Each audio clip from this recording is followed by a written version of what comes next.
Just as a reminder, you can visit us at thepandapod.com. That's thepandapod.com to grab our RSS feed, listen directly, and share PandaPod with your family and friends. You can also reach us directly via email through podcast at thepandapod.com. Thanks for listening.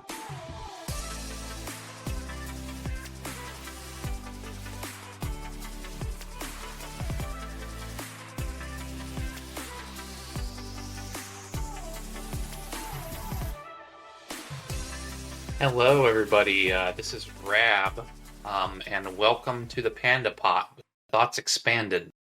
And I'm joined here with my co-hosts, Jeff and Wiggy. Hello. What up, fam? And today we're kind of going to continue our discussion from last time about bubbles. I think that episode, I don't know if it ran a little long after editing, but it was definitely a long conversation. And we didn't get to really finish, right? Because we got to the 2008 housing bubble, and then not really much discussion of things that have happened since then. And we kind of actually thought of the episode because of we wanted to discuss whether or not the current AI situation, is a bubble or not. So that's definitely something we're going to get to today as well. We don't agree. Think of it, so get ready. Buckle up them shoes. So it should be fun, and hopefully everybody will have some thoughts expanded today. Expand your mind. Expand your mind. I guess getting straight into it, like crypto happened. Right. Yeah, that's kind of where we left off, right? We were saying that we wanted to touch on the crypto bubble and our experiences there. Yeah, so I guess first of all, like I don't even know. Did you guys own any crypto? I owned some no coin. That's not true. Okay, so when Bitcoin was first released and it started like its humble beginnings, there were a couple of of Reddit servers that you could go hop on, or Reddit threads, and just by posting, somebody would give you a Bitcoin. Ah, You know, like they were just trying to get it out there, and right. I did that a couple times and had a couple of Bitcoin, which I believe I traded to somebody for some artwork that they created. But this wasn't like an NFT. This was just like somebody was like, "Hey, I'll draw you a character for a Bitcoin." And at the time, like, I think the first Bitcoin exchange for actual like product was for a pizza, and they gave like Right. So it didn't really have any value, Now those 2 Bitcoin would be worth like 50 grand, Sure. but no clue back then. And I also got into the Dogecoin thing a bit in a very similar way. And somewhere I out remember when they were there, giving out Dogecoin credit. I don't remember the Bitcoin thing. yeah. Well, I mean, the Dogecoin thing was like they did that because Bitcoin had done it at one point. Gotcha. Yeah. And I did get a few Bitcoin, and I lost that wallet. That wallet is gone to the ether, but I've got I think a couple thousand Dogecoin out there. Not that that's worth a whole lot, but Gotcha. But at some point it was, right? yeah. Well, I don't think Dogecoin ever got to the like 1 cent mark or whatever the marker is that they always are trying to reach for. I think it popped. It popped a little bit when Musk was talking about making Dogecoin the way to buy Tesla, and he was like, Dogecoin is the future. Like, I think it popped to like, what was it, like 12 or maybe 15, 30 cents, something like that? Like, at one point it was as high as over half a cent. Yeah, I was gonna say it never got too high. I thought it was more than that. No, Definitely thought it was more than but that. I mean, Dogecoin was also like I made think this is in dollars. I think this is in dollars. So it actually did get up to 50 cents. Sorry. Oh, okay. So you could have made a tidy sum of $500 if you had sold then. Yeah. But I'd already lost the wallet at that point. Sure. And then as far as like NFTs are concerned, the only real NFT thing I ever got into was the Zed racing, the horse racing. You guys ever seen this? Yeah, I remember when you were into it, you posted it quite a few times. Yeah. Yeah. Like the horses themselves were NFTs and they were giving away those, and I got a couple of them. And then there was like this whole like Pokemon style breeding thing you could do with them to potentially get better or like certain traits in them. And then what happens is you put them up for races, like digital races, and people gamble on them. So it was kind of like the same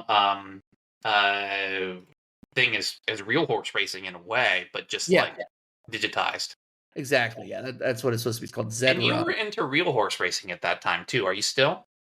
Yeah, no, I was really into horse racing at that point, like deep into some Google spreadsheets, working out calculations on what horses to bet on. Yeah. Sure. Okay. And so that was just like a whatever, a thing to try out. And like for what it's worth, like I got a couple of free horses. I ended up selling those horses for like $1,000 total between the two horses. Damn. Yeah. Which I got for literally nothing, just for logging in, and I got lucky horses, I guess. Although at the time there were some horses that were going for like $100,000. Like it was stupid. And I know it's still going. I get emails from every now and then, but I don't have any horses anymore. Right. Okay. It's like your Neopets. They just died of starvation. Right.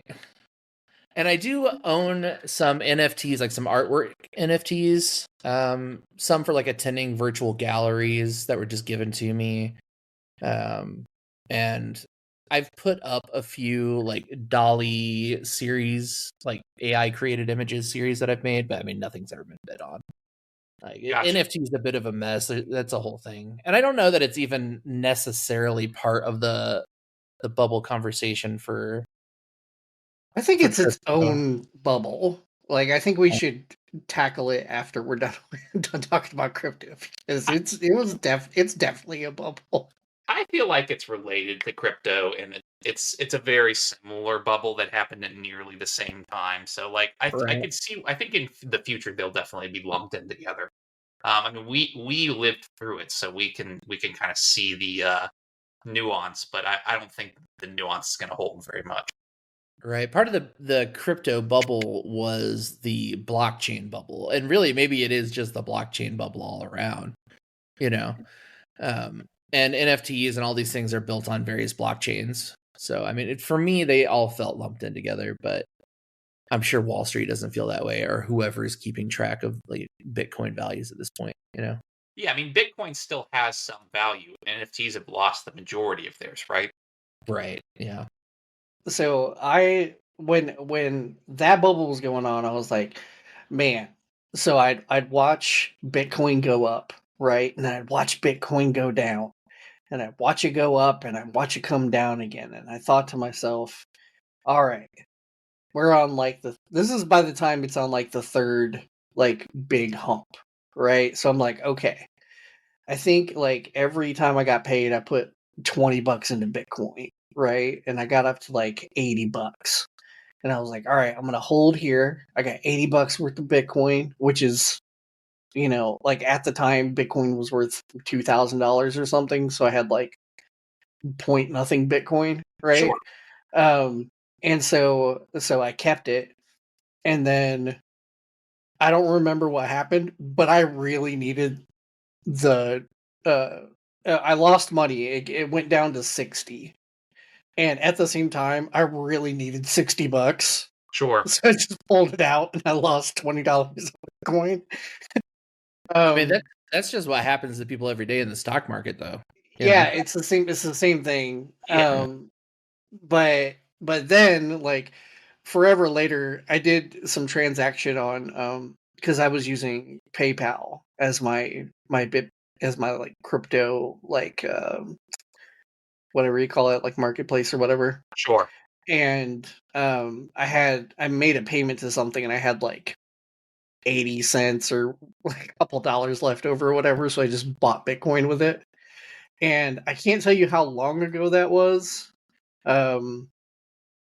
But I have gained, it is up to $13. I have gained $8 in Bitcoin from the time that I bought it. And it's not really telling me how long ago I bought it. So But really, at the end of the day, you've only lost like $11. yeah, total. If you want to look at it that way, yeah, total.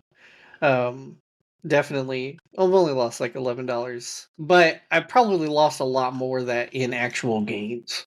Sure. Uh, but I mean, even a lot more is kind of a funny statement because I mean, it just depends on what you think a lot more is. Like maybe I would have gotten to 140, right? Like, Sure. Man, I have Bro. lost so much fictional money, so much potential money. right? You just shouldn't do that to yourself. It doesn't do any good. It was a fun experiment. If you have like the little bit of money to play around with it, I think it's fine. I mean, I think that's the same thing with even like the horse racing, right? Like Oh, if you got sure, a little bit of money to play around with it and it's fun and it entertains you and it's something you get into, that's fine. That was a little bit of a dark time when you were going through that when you were doing horse racing though, because you got everybody involved in it and we all lost money. That's not my fault. All right, interdependence, baby. You guys made your own choices there. I mean, I think one of our other friends might have made a little bit of money, but Overall, made money. Like yeah, overall, I have made money on sports betting. yeah, I don't do it anymore. yeah, This but it's podcast fun. brought It's to you by what's a sports betting website nowadays? DraftKings.com. Yeah. DraftKings. Yeah. We're down for a sponsorship. Use code Thoughts Expanded. Yeah, bets expanded. Dollars man. retract. Yeah, dollars retracted. So I've got a story about that if we want a caveat for a second. Well, I was gonna say real quick that I really did not have any experience at all. I never owned any Bitcoin at all. And the only experience I have is, the really common one of like I was basically just too poor to buy drugs on the internet. And if I had Right. had a little bit of spending money then and decided to buy some drugs on the internet, I would, be sitting on quite a gold mine. But because I mean, I keep all my passwords and stuff, so I'm sure I would have still had the wallet. But Right. I mean, what can you do? That's a really good point. I mean, I guess I didn't really count my illicit activity with Bitcoin. But yeah, I've got a little more experience with it. Right. I mean, because if the PandaPod Thoughts Expanded does not endorse any illegal activity. except for buying drugs, Tom down the street, that was from last week. Yes. Yeah, Tom down the street's fine. Tom down the street's fine. He's a good guy. He's been vetted. Yeah. He doesn't take Bitcoin anyway. He only takes like moon pies. So I have this history of my accounts getting hacked for things. Okay. And I had an account with one of the sports betting apps. I don't remember which one it was, and if I did, I probably wouldn't call them out anyway. However, I did have an experience there where somebody literally took, I don't remember how much it was. It was like in between $500 to $800 in bets on my account. That came. Holy hell! And you didn't get that money back? I did, but I had to. It was a roundabout process. So I messaged them directly and said, "Hey, my account's been hacked. There's all these bets, whatever."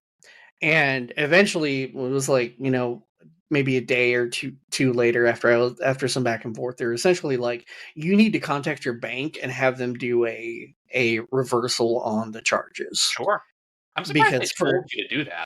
But okay. Yeah, I'm surprised that they told me to do that because instead of just refunding the money, like maybe they thought like, okay, just in case this guy's lying. Right. Yeah, sure. We're not just giving him money back. We don't have a process for validating whether he's telling the truth or not. And therefore, we might as well just let the bank run their process. And worst case scenario, I guess our reputation gets a little dinged. Maybe that's the logic. I don't know. Yeah, I don't know. I mean, they didn't act like they didn't care about the situation. Like they did a good job from a customer's experience standpoint. Like they really did a good job. They were attentive. They were, it didn't take long for me to get like communications back and forth or whatever. But I had to go to my bank and have them, like essentially reverse the charges. Right. Which then took a couple days, right? So this is like a week where I'm at like $500 to $800, something like that. Sure. But I've also had like so many other different types of accounts hacked. It happens to me like once every 2 years, something gets hacked and they charge me $300 or whatever the fuck. Like That's just part of living in 2024. Your yeah, account. I think so. Well, were Yeah. the bets any good? Did they end up winning any money on the bets? Do you know? I didn't log into the account. Like I had them like take care of the account. Right. Okay, makes sense. But I didn't log into it and see what happened.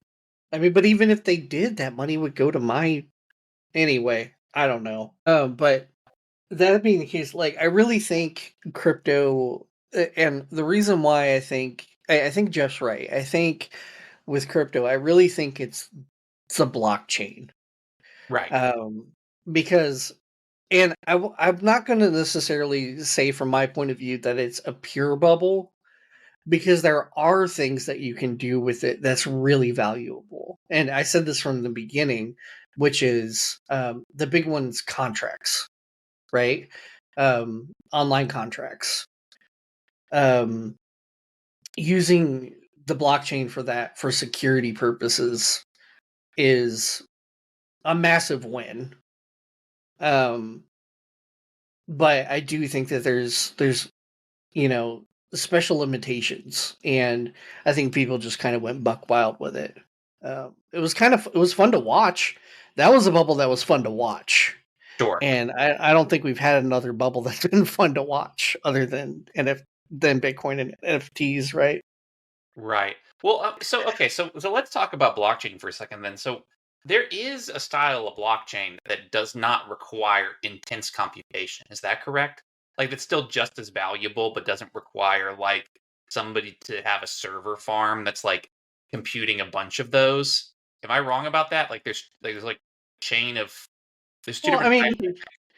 it depends on whether or not this is from my memory, and Jeff can check me on this if I'm wrong, which I probably will be. But I think it depends on the infrastructure behind the coin, right? So Bitcoin's different than Ethereum, different than Dogecoin, different than, like, their backends are all different, right? They do require some computational power if you're like mining, but you can get, depending on which coin it is, I mean, you can get thousands of them without really doing anything, right? And then there's also ones that are like blocked off and they're given to people. Hence, what was that scandal with crazy dude in their orgies in their house in fucking South America? Bankman Fried is the guy's name.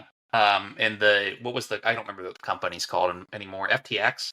Yeah, FTX. Yeah, and like with them, they use that coin as a way to get money to for their business, like to run their business and stuff. It was like an investment, right?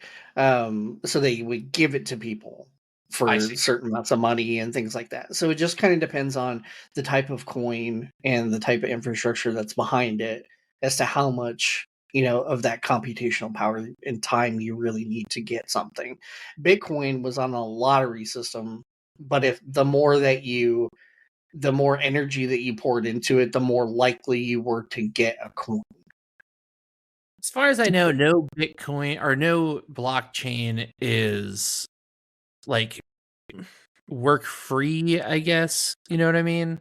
Right. Like there are eco-friendly blockchains, like or at least there are green blockchains that try to be eco-friendly. But I do think that the nature of the blockchain just requires computation to do its thing. I don't know for sure though. To be honest, I'm a layman in that particular area. So I've been doing some quick Googling, and it seems like what like the main usage of blockchain, like outside coins is like if a corporation wants to run one kind of internally to verify things, and it seems like that is way less expensive because nobody can go and mine, right? Like it's not like Right. anybody else has any incentive to go do their computations for them. I guess that's kind of the idea. Right. And the thing about blockchains is that the more people mining them, the harder the encryption becomes, right? Like it takes longer and longer to generate That's the correct. chain. Yeah. And Well, that because will, of that, it requires more, video cards doing the work. Yeah. well, with Bitcoin, it's because of that timer system that they have where they release only so many, and they release less and less. That's why I don't think it was necessarily the amount of like people doing it or the amount of servers. I think it's just because they decreased the amount of Bitcoin that they were giving out over time. Like they gave Well, out more in the beginning, But and then I don't we're know on that that that was schedule. I don't know if that was an intentional decision though. I thought that the way the blockchain worked is that like each Bitcoin that was owned by anybody had to be like added to this basically expensive computationally list. And so right. as you basically mined Bitcoin, it was computing the new entries in the list. And that got more and more expensive computationally, and therefore you would get less and less Bitcoin for doing it. Right. Maybe two things are true at once. Maybe it was both those things. But regardless, I mean, the proof of that's what it was: proof of work versus proof of something else. What was the other type? I probably shouldn't do too much googling on here. Yeah, I'm not sure. Maybe proof of like Pull it up, verification or pull it something. up, Jamie. I mean, proof of work is definitely a type. That's the type that Bitcoin uses. And let me see what the other type is. Proof of stake is the other type. And I don't know how proof of stake is supposed to work exactly. It seems like it uses way less electricity. So maybe but that also, in a way, it means that it's less valuable because the value of Bitcoin was partially coming from the fact that they were so rare. It Um, was a bubble. yeah, I mean, in a way, it was, and it's interesting because like lots of people invested lots of time and money into making like server farms that ended up getting used. Like all of those like GPU farms and stuff. Like as soon as Bitcoin started crashing, you started seeing stuff pop up where you could like play games on other people's servers. I think this is something to mention as well. Is that because of that, it really damaged the market for video cards. Yeah, for sure. Which then was compounded with COVID on top of it. Right. And I still don't think we've recovered from that. Um, I I think would we're say that we probably have. starting to get there. Maybe we're getting there, but like cards are so much more expensive than they used to be. I think that we probably have gotten past that hurdle because they now just make dedicated cards that are just for like crypto. I mean, it doesn't stop people at home from doing it, but people who are buying massive farms are buying those dedicated cards that are specifically good at that instead of just buying, whatever the best video card is at the moment. Yeah, but the minerals and stuff that goes into it, I mean, ultimately that's going to drive up the price of the other graphics cards and stuff. So I mean, I'm sure it's not totally gone. Sure. But I mean, we're facing a very similar thing right now then with AI. Yeah. It runs off the Yep. same. And again, the companies have just gone and made their own video cards dedicated to just that. But yeah, it does not, it definitely affects the, supply chain of making the normal video cards that, we all use. I was gonna say, I wonder how much the popularity of AI has to do with the Bitcoin like bubble and then crash, because I mean, like those server farms need to be used for something, right? Like the ones that didn't end up turning a profit. That like it's not like they wanted to go turn around and tear those down and like give the video cards out to homeless children. Like they want to end up using them for something. Sure. Yeah, Well, I there bet. was a big boom on the secondary market for used video cards that were part of farms. I saw Sure. that a lot on eBay and Facebook Marketplace and stuff like that. Well, more thoughts on crypto. Like, I mean, I actually would go as far as to say that I feel like at least some of it was intentionally done to build up that type of infrastructure. Like at the point where people realized that it wasn't going to, like, I feel like there's probably some people, there's obviously some people, like in any bubble, right, who realize what's going on. Um, but I feel like at some point people were just like, well, you know, this essentially funds server farms, right? Like it causes more servers to be built, and therefore, like, let's help inflate the price as much as possible so that more server farms can get built. Would be interesting to dig like deeper into to see like how many of those like server farms converted to like, you know, generative AI generation, you know? Right. I mean, and it helps like Nvidia's stock price too, like, so I mean, they have a direct incentive to keep the crypto bubble going while it's going. Sure. I think an interesting thing is the more that I think about this particular bubble with blockchain is that it's the one out of all of the ones that personally reminds me more of the .com bubble. Yeah. Because there were so many job opportunities for blockchain and Yeah. blockchain specialists that came out of that, which means there was definitely a lot, like you were saying, a lot of infrastructure that went into it. I mean, everybody was like, this is the future, right? There's some people that were like, this is the stupidest thing ever. I don't even understand what this is because it's a complicated thing to talk about, right? Even if you've spent 3 hours digging into, okay, like, what is this? You're still not going to understand. Sure. So, so I do think we will see uses for blockchain for sure. And there are some already, but I do feel like that was probably the closest to that .com bubble, because it just got so high so quickly, and so much money was pumped into it, and so many people lost so much money.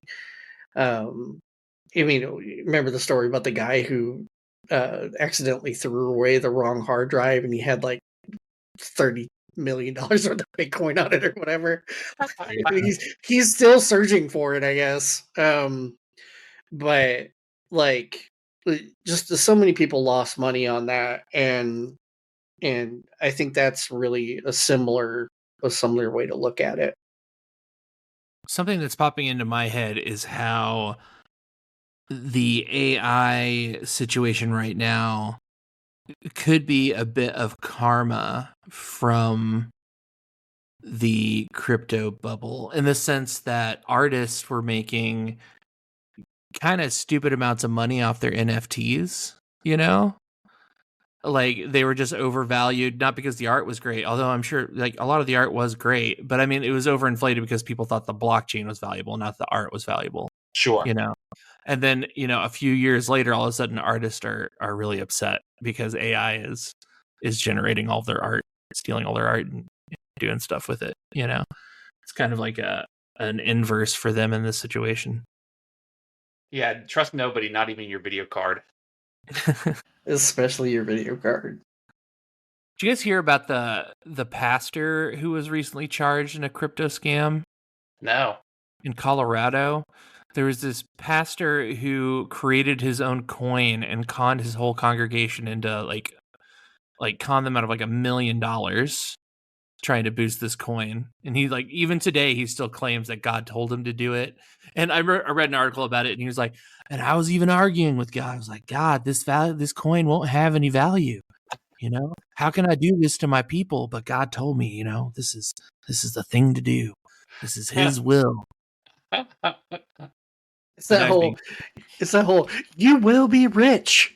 You will have your money. Like, the prosperity movement is huge in the Christian community. Like, the prosperity movement is a whole denomination thing, multiple denominations. There's actually a lot to be said for people who grow up in that like prosperity mindset. Like they're like ism, like, I don't know the actual research, but like I have heard that people who grow up with that mindset just kind of generally do better because they feel like it's going to come, kind of like a law of attraction kind of thing, you know. Well, there is a thing to positivity. Right. Yeah. Like, if you're a positive person, the people around you also view you as a positive person, and therefore want to help you. And like I've seen that so much even in my own life with other people and myself, and on occasions, like if you are positive about something, and people, it makes people want to help you. They want you to succeed. They don't want you to fail. And so they will help you. And the greatest currency that we have is people, and the Sure. energy and time from other people. So yeah, there's something to it for sure. If you're a negative person, you're bitching and complaining all the time, nobody's going to want to help you. Um, that's just kind of how it goes. Well, I'm going to go go ahead and purchase some of this church's Bitcoin just in case. You Yeah. never know. Yeah, I think it's INDX coin, I'm pretty sure is the name of it. I mean, Yeah. probably the value will only go up from here. I mean, it won't most likely, but The Panda Pod does not give financial advice. If you would like to do this, that is on your own. We do not endorse any coin. Yeah, so it says here, prosecutors said that the couple, was him and his wife, who had no experience in crypto exchanges, marketed the INDX coin to Christians in Denver and raised $3.2 million between June 2022 and 2023. holy hell. And then spent the money on themselves. Yeah, and it looks like they've basically just gotten charged this year about it. Yeah, I just recently saw the article, yeah. Yeah. Huh. Wild. Oh, wow. We talked about how the technology behind NFTs, for the most part, there was some really good artwork that came out. Like, there is really good digital artwork. But a lot of people have the same mind frame, and even did during the time, which is why I know it was kind of a fad, because me, like other people, and maybe this is a generational thing, because young people really seem to latch onto the idea of digital property, right? The entire idea of digital property in general seemed much easier for somebody who's younger to grasp and like get behind. I could never understand the whole, like, I own this digital art, when nothing's stopping me from screenshotting it and putting it as my wallpaper on my computer. Like, it's really hard to digitally own something when you don't digitally own something. Like, sure, if like we were trying to, like, if there was some legal battle and I was like using it just like I would now, like, right? Like, say if I went on the internet and I just took a picture off the internet and I was trying to use it for commercial use, like, that's a problem, right? And that's the same thing. That would be the same thing with an NFT. Like, you have a way to determine that you own that NFT, so nobody else should be able to use it commercially. But nothing's stopping me from just using it, like, or taking it. Described why it exists. You just described exactly the reason why it exists. It's not so that you don't right click and copy it. It's so that you don't use it for commercial purposes. It's just a copyright. Then the question that I beg is, why then? Because there's no other reason. I do understand the argument, the future argument of, if this is how art is done from here on out, now there's a record, right?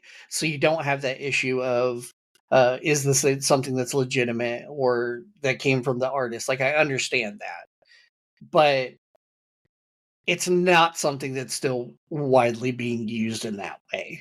I think it's a modern, like, certificate of authenticity.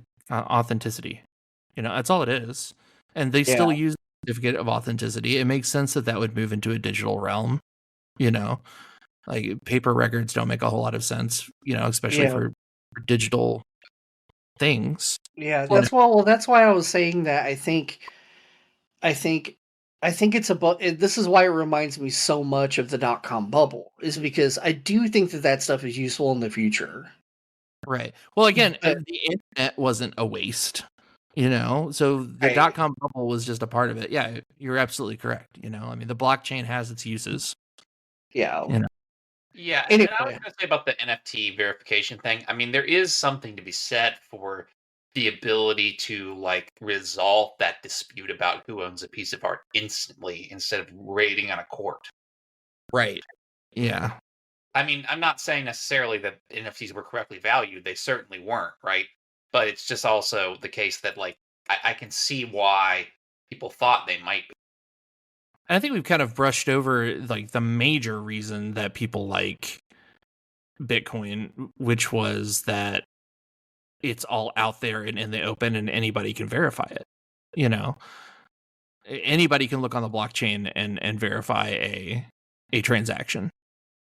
So I can't like expect somebody to pull up a certificate of authenticity for a piece of artwork they own at home, on the fly. But I can ask them to show me their blockchain that they own the thing, and they could do that instantly. And I could look that up myself. It's verifiable. Yeah, that's true. And also a major reason people like Bitcoin, I mean, was just literally maybe still do because it is a currency that exists outside of legal systems to some degree. Not as true Right. anymore, but Yeah. Yeah. I mean the idea of a currency that like, you know, the US government can't technically control how I use it, like that's an attractive idea. Right. Decentralization is still a great goal to move towards. yeah, I think. Well, I mean, there's entire countries like, wasn't it Venezuela that just No, uses Bitcoin now? it was Bolivia. And I wonder what's going on with them now. Let's find out. I'm curious. Yeah, pull it up, Jamie. Let's see what the internet has to say about the stability of Bolivia's economy based on Bitcoin. My guess is that it's definitely fluctuates pretty hard. It looks like they've banned Bitcoin since then, so maybe it wasn't Bolivia. I'm pretty sure it's Venezuela. No, it definitely wasn't Venezuela. Um, yeah, it actually, on in March 9th, 2023, it looks like um, they pledged to defend the currency peg. So I'm guessing that was like whenever there was a big crash, they decided that they were going to keep the peg. Um, and then it looks like they banned the use in 2014, but then I don't know. I'm not sure exactly what their uh what happened since then. Which okay, I want to know now which country adopted Bitcoin. It was I El mean, Salvador. That explains why I'm not getting anything from Bolivia. El Salvador.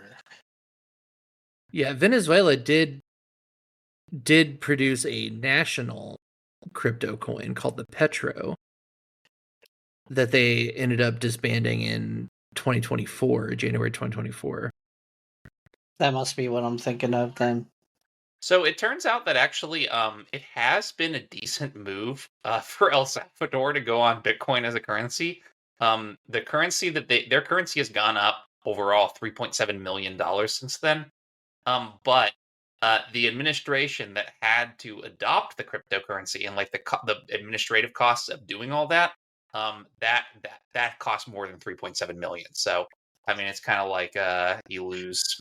Maybe it's a long-term strategy, Yeah, I mean, maybe Maybe. who knows? I mean, it's even if you're down $2 million, it's still probably better than whatever their currency was worth at the time because the Right. crash. Like, I would be willing to bet that current Bitcoin is more stable than their original currency was anyway.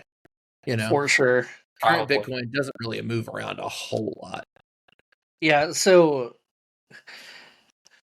let's move on to AI, because you mentioned it before, and when we were kind of talking about the video cards and all that kinds of stuff, and how there's dedicated ones for AI, and we all have thoughts how this is or isn't a bubble and the thoughts behind that.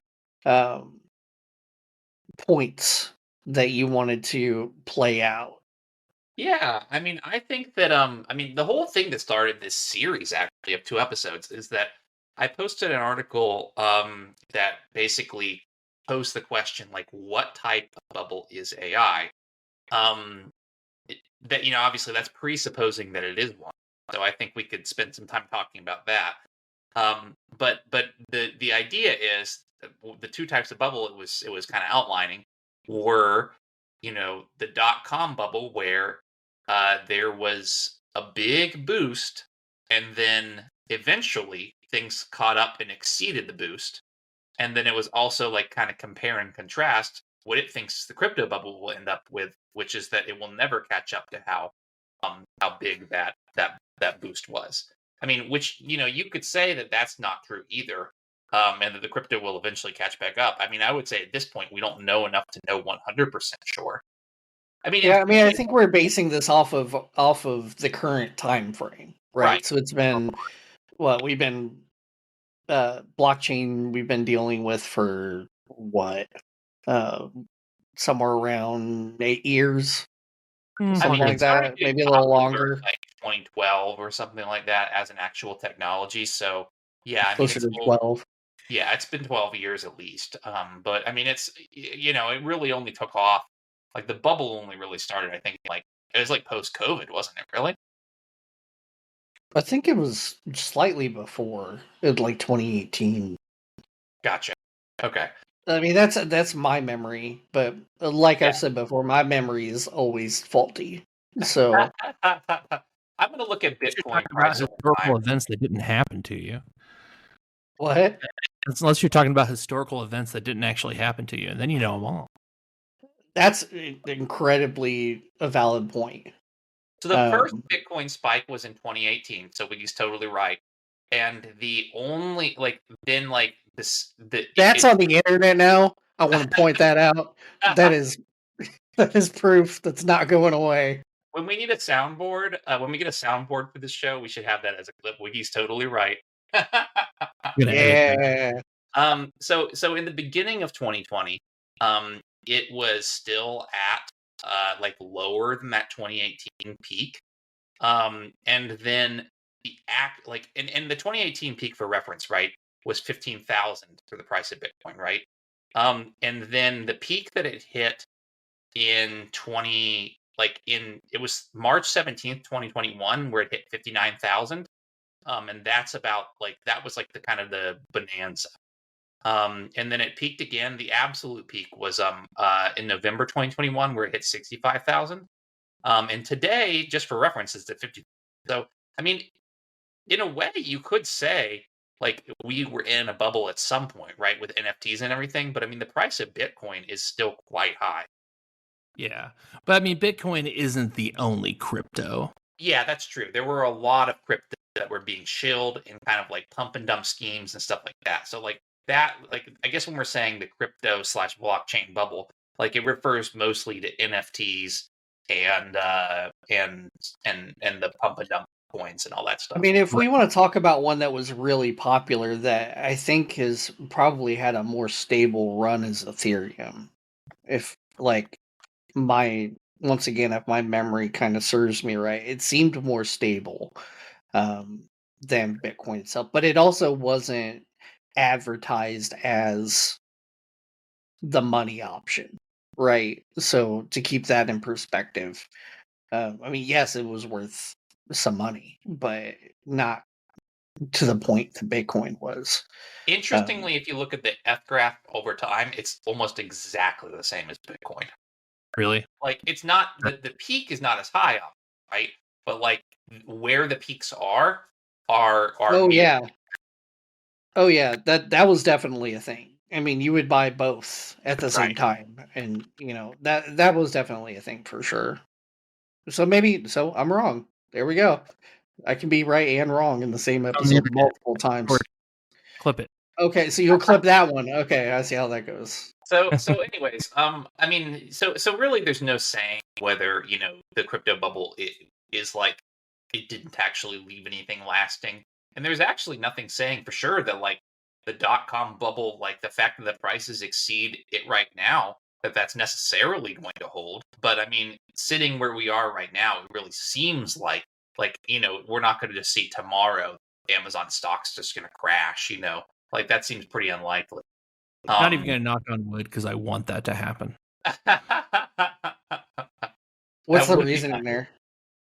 Wanting Amazon to crash? Yeah, what's your behind it? Because they're terrible to their employees and they're doing awful things to the environment and they're not a good company. And, just because something's convenient doesn't mean we need it.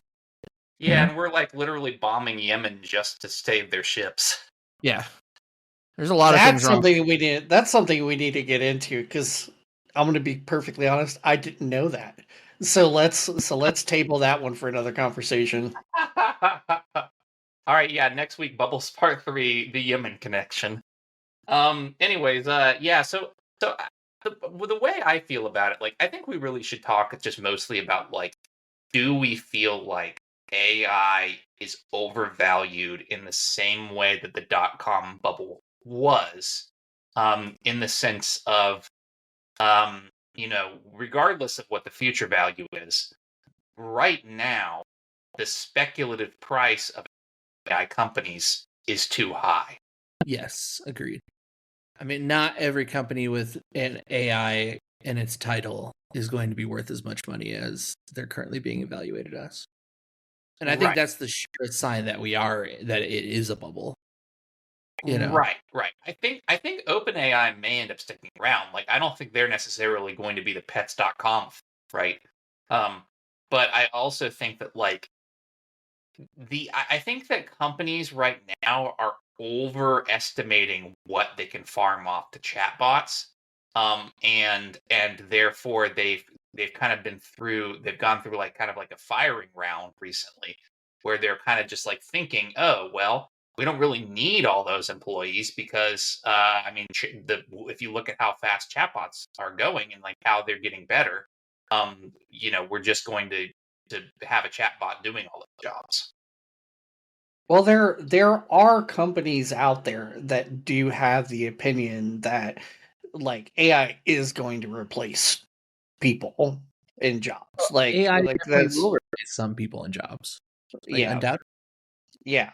So I mean, I don't think so. Something that I want to talk about here real quick is we were talking about the evaluation of OpenAI and things like that, right? Um, so in earlier this month, maybe 2 weeks ago, OpenAI completed a deal um, that now values them at $80 billion or more. Do I think the company itself is overvalued? 5,000%. I do think that there's a bubble when it comes to that company's particular stock. If you want to look at it that way, I definitely do think that there's a bubble.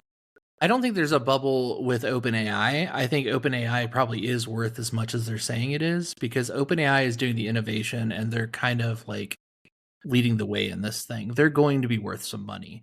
I don't think Dale's phone repair service .ai is worth a lot of money. Do you know what I mean? I don't That's think what I'm saying. I think but I think, Dale's phone .ai can eventually use that technology in a way that's useful.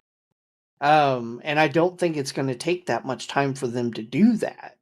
I mean, just for example, I've been researching things about ways to market the podcast and make things easier and see whether or not there's different things that revolve around AI that we can use that would kind of take some time off our plate without, compromising the authenticity of the podcast or anything like that, right?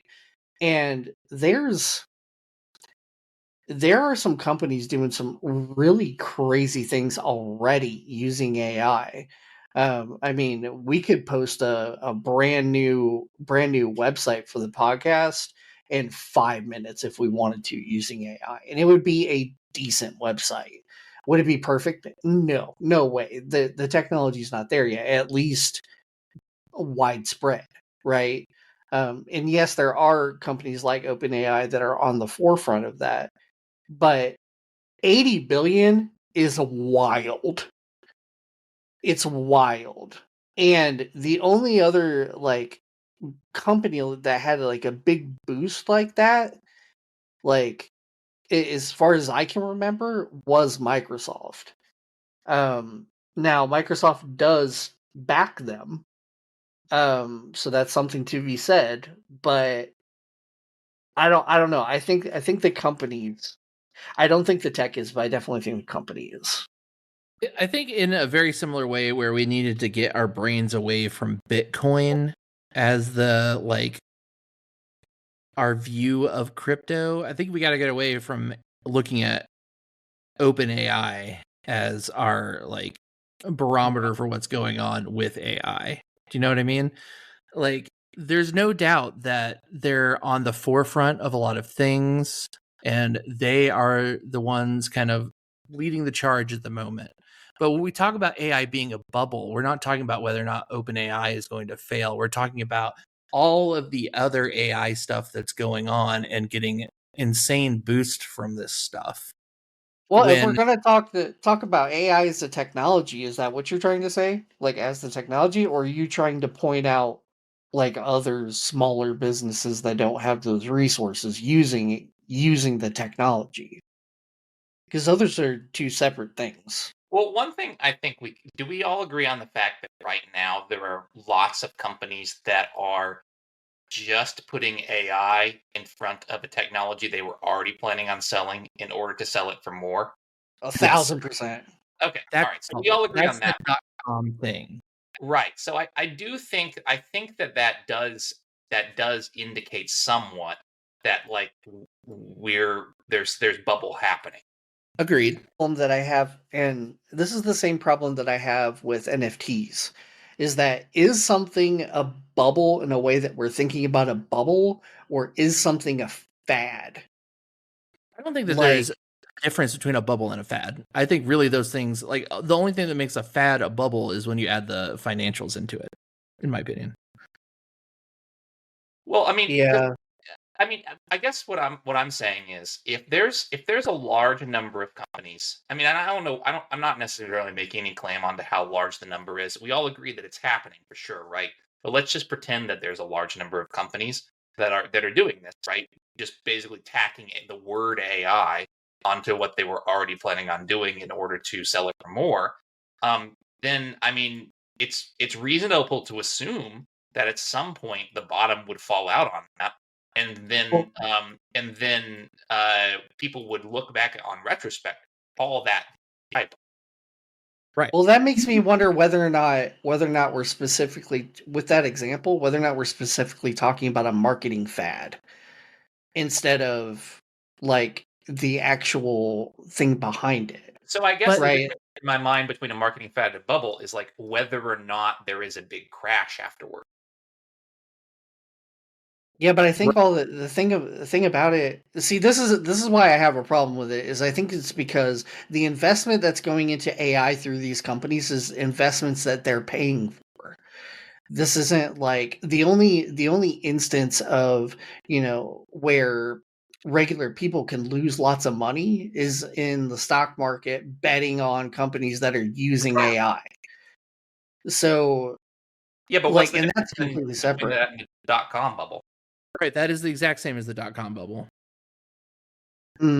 Yeah, but I think that there's more concrete uses of AI because we're already in a specific level of technology being used by people and companies that it's going to make it really hard for AI to be viewed as a bubble when there are uses for it that are already being done. Like there are companies that are not necessarily making big bets, but they're actively producing AI into their software Sure. and or for the future. Things about websites during the .com era.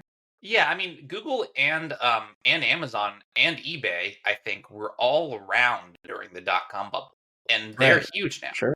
So, like, Yeah, sure. There's gonna be outliers. Sure. There's definitely gonna be the success stories. Right, but Like that's going that's to be definitely gonna happen. AIs and things like that, whereas all of these other little companies are going to go by the wayside, just like in the dot-com bubble. Some of them won't, certainly. I feel like maybe you have like a fundamental misunderstanding of what a bubble is, because or maybe you just can't, divorce yourself from your attachment to the AI because we're living it right now. But the things you're saying, you could just say exactly about the dot-com bubble. And I think in a few years, when you look back on this, be like, yeah, of course it was a bubble. Yeah, maybe that's definitely something that can be true. I mean, hindsight's 2020, right? Like, I mean, it could even be 6 months from now. We could be saying the same thing. yeah, and by Um, definition, going back to the first episode, by definition, a bubble is hard to predict when you're in it. Right. Because if, Yeah. if the majority of people could see it, then there wouldn't be a bubble for sure. Because then all these little companies that are just putting the word AI in front of what they're already planning on doing, selling it for more, like they wouldn't be able to get away with that. Right. And again, when we say something's a bubble, we're not saying that the technology behind it is bust. We're just saying that it's being over evaluated. That Yeah, for too this current moment. much emphasis is being put on its potential and not on what it's actually doing. you know what? That statement just changed my mind Oh my God, this is because the day of my life. yeah, that statement actually just changed my mind because like and say it one more time. I can't because I've already forgotten it. Rewind it and listen to it again, folks. Yeah, so yes, I do think that the technology is valid, and I Yeah. do think there are uses. However, I do think there's an overestimation based on the current capability that's available to the general public. Do I Right. think there are companies that have advanced it to a level where it's definitely more useful, and we get like screenshots of what that looks like, right? Like with every new version of GPT, it works a little better, right? It can do a couple more things that it couldn't before. Right. And the technology And is going to improve. It's going to get better. And there's no doubt in my mind that AI is going to be a part of our lives forever. In much the same way that the internet's still part of our lives after the dot-com boom. And it's only gotten better. Well, that's an overestimate for sure. But the big thing about the dot-com bubble was it was about e-commerce. That was the big thing was about e-commerce. yeah, And I would argue e-commerce has skyrocketed Yeah, and it's huge. it's gigantic. yeah. It's So I mean, way these bigger things than what they will were valuing it back then. So, I mean, if we have a huge crash and then AI goes up again, like that doesn't mean that there wasn't a bubble. right. Yeah. So maybe maybe you changed my mind. Maybe you changed my mind.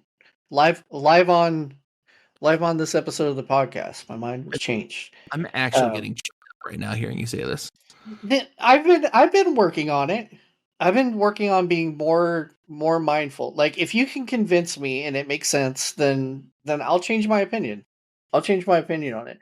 Do I think we're in a bubble in that sense that you explained it? Yes, I definitely think that there's some things that don't add up there.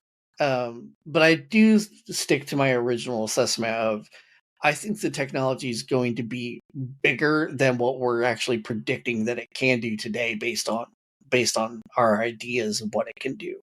And so the question is, is this a bubble? I mean, maybe we'll see in 5-10 years. We'll see whether or not it's a bubble, Yeah, but we definitely will know at that point. Whether it's a but bubble or not is mostly going to depend on whether there's a crash or not. So yeah. if maybe things just flatline from here, like maybe like in a week or two, the prices of AI stuff just kind of like plateaus, and then eventually the technology catches up to what its current value is, and then starts going up again. I Yeah, mean, it's not completely out of the question. I It's think just, you know, It feels to me like it's being overvalued. That's really all I kind of. Yeah, I think it really comes down to how quickly people are able to adopt to it. So that's a barrier, right? Right. And that was a big barrier with the dot-com bubble, was how quickly, excuse me, how quickly people are able to adopt to it. And then secondly, how fast the technology grows in capability and usefulness.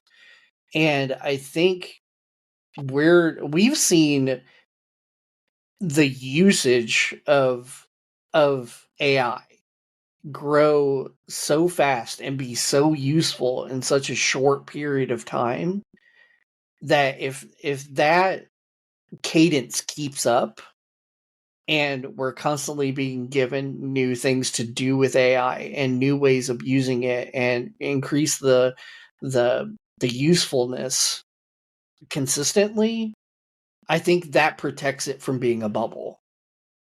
I mentioned this last week after we got done recording and we were talking about all of this, but I don't think that we'll look back on this and look at it as the AI bubble. I think we'll look back at this and look at it as like the large language model / generative AI bubble, where we were like really overestimating what these specific AI tools are capable of.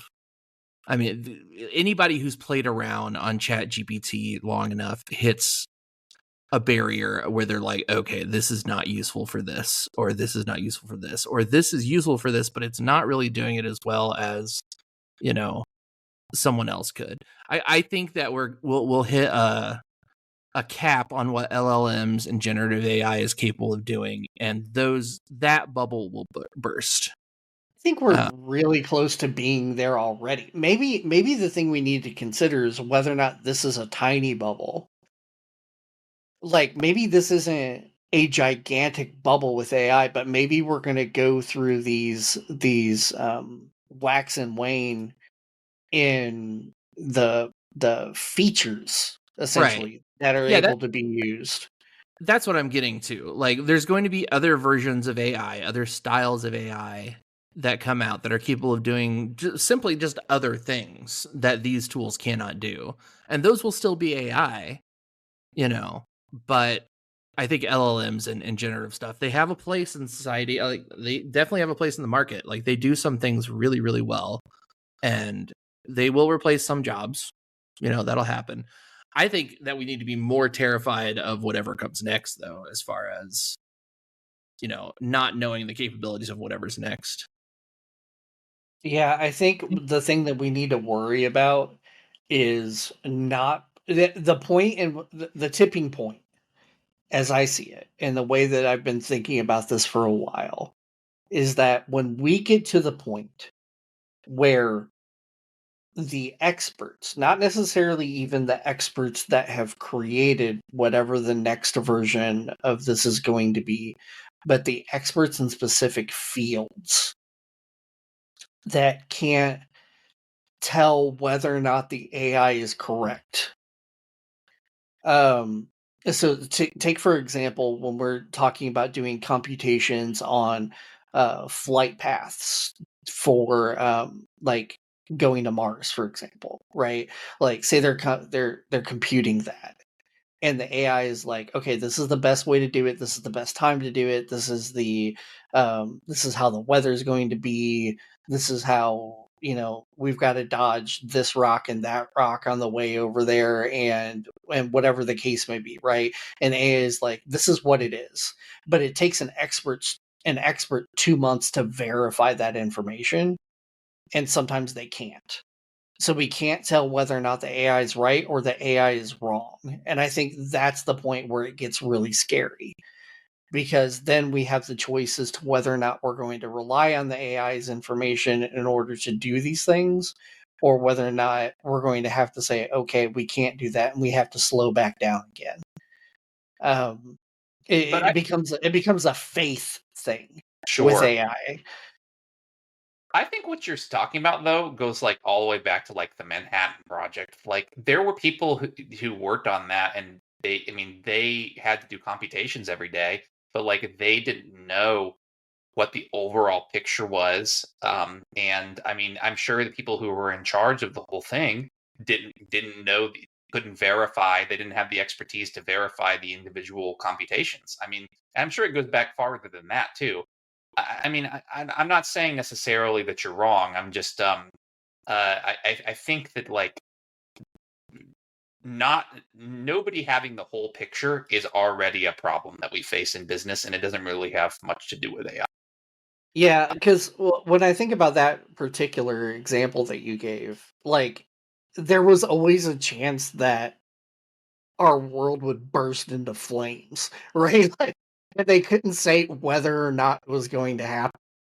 Right. So, so, but in that same scenario, let's say, like, I do agree with you. It's a point where faith comes into it, and not faith as in uh like religion, right? Like your faith in something that you've created, something you think in your mind, and having to be able to, like, you can't confirm it. There's lots of things that we can't confirm, right? We don't know whether or not they're real.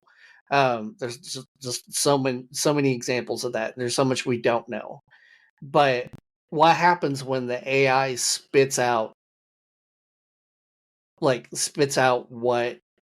what is God, right? Like what happens when we get to a point where we cannot verify what the AI knows, I mean, that's already an and issue, though. Like, we already don't really know how like ChatGPT is pumping out the information it's giving us. Like, not even the yeah, people who engineered it fully understand. yeah, Right. and I mean maybe that's where we get into the ethical AI conversation, right? Like maybe that's the key to all this is we really have to be careful. Um, and I do think we really need to be careful. Well, some more thoughts about whether or not it's currently a bubble before we wrap up. I do think one piece of evidence to me that really says that it is are all the stories that are coming out right now about like like the Air Canada thing. Have you guys heard about that? No. Oh, No, so the story behind the Air Canada thing is that somebody went to Air Canada's website and they interfaced with the chatbot who when they asked the chatbot right about the bereavement policy for the airline. Now I didn't even know this was the thing that airlines had these. Maybe it's just a Canadian thing. I have no clue. But airlines really do apparently, or at least Air Canada does, have a bereavement policy where you can get 50% off your ticket if you can prove that you're flying to and from a funeral. Yeah, Um, that's real. That I think pretty much all airlines have that. yeah, I had no clue. So, but anyways, so the guy talks to the chatbot, and the chatbot tells him right that he can um get the refund after he gets back, right, and he can just submit proof that he was at a funeral, and that's good enough. But Air Canada's actual policy was that you have to submit the proof when you're making the purchase, and you have to get the discount before you check out. Um, and so, literally, in this case, the chatbot was just wrong. And they tried to argue in court that basically the chatbot was its own legal entity and that they don't really like have responsibility for what it spits out. And they lost their case.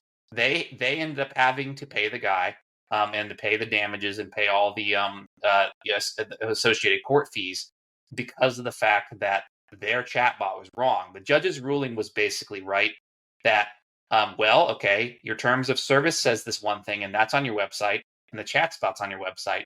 So they're fundamentally the same thing. They're both parts of your website.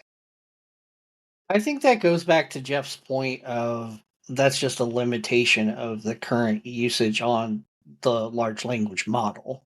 And so when like kind of like me and Jeff were saying before, I think that comes down to LLMs are probably in a bubble right now. Yeah, But I don't think that necessarily states that all AI is in a bubble. but I think what businesses are purchasing is mostly LLMs. And I think that they're going to they're kind of I think that many of them are going to be in for a rude awakening. in a similar way to Air Canada, where their AI, their chatbot tells somebody the wrong thing, and they're forced to basically agree. They're supposed to honor whatever their chatbot says because they, I mean, it is part of their website, as the judge ruled. Yeah. I think my problem, the big problem that I have with bubbles and my understanding of bubbles, and we've already talked about this a little bit before in a way, but when I think of a bubble personally, I think of mass amounts of normal people being affected in a negative way monetarily by whatever is causing the bubble. Sure. And I just don't see that. Or If you maybe don't we think just haven't seen that yet. Yeah, if you don't think that people's like retirement funds aren't wrapped up in some of these AI businesses, and when they go bust, it won't affect them, you're wrong. Well, and Yeah, also, that's investing. Like if you're an investor and you get negatively punished for taking a risk, I think that should just, I mean, you can just chalk that down to plain old capitalism. But that's a bubble. That's exactly what happened with the dot-com bubble. Yeah, but it didn't hurt people like the housing bubble did, is my point. Right. And it didn't yeah, I guess affect people like the crypto bubble did, because people Right. directly investing in crypto. But that doesn't change the fact that it's a bubble. Like there's just different kinds of bubbles, which is what started this whole conversation. And did you ever read that article, by the way? Of course not. Okay. it's Because longer than 3 minutes and points that 20 you're seconds. Yeah, Okay, so okay, I'll agree then at that point that there are multiple types of bubbles. Yes, okay. Yes, I will get on that bandwagon. But and also one more thing about what you just said. I think that even if it's not like even if you have to be invested, like I'm not even really 100% sure you have to actually be directly invested in this bubble for it to affect you, in the sense that like if a lot of tech companies are laying off people right now because they think that AI is going to replace the jobs. I mean, then the people who still work for those companies, like they're kind of affected negatively whenever that, if like, assuming that it does, whenever that like kind of realization cracks, right? So I mean, it could still affect normal people. You could see businesses that don't even like sell AI going under because they kind of put all their eggs in one basket, and that can You affect know what? people for sure. You know what, Rab? I think you're right. I think you just explained it in a way that made sense to me. Once I've changed my mind again. You've done it. So would you say that your thoughts were expanded tonight, Wiggy? My thoughts have definitely been expanded, and I think they'll continue to be expanded as I keep my mind open and don't dig my heels in. Right? That's the lesson that I give to everybody today is don't dig your heels in on whatever your opinion is without knowing all the facts. Just don't let your head become a bubble and let it keep inflating, because otherwise that would stop. Well, as I'm pushing 40 now, I think I'm deflating at a very aggressive rate. So, Well, I think that's going to do it for us tonight. Does anybody else have any final thoughts? yeah, we better get these soundboards up. And get to clipping. We could have a soundboard with just 2 buttons. Wiggy's right and Wiggy's wrong. We're gonna do it, people. Just Vote those now two. on your device. All right. Well, thanks for joining us, everybody. Looking forward to talking to you soon. Not exactly sure what it will be about. Probably not bubbles. I'm sure you're tired of hearing us say the word bubble by now. Bubble, bubble, bubble, bubble, bubble. And I will see you all next week. Have a good one. Later, all.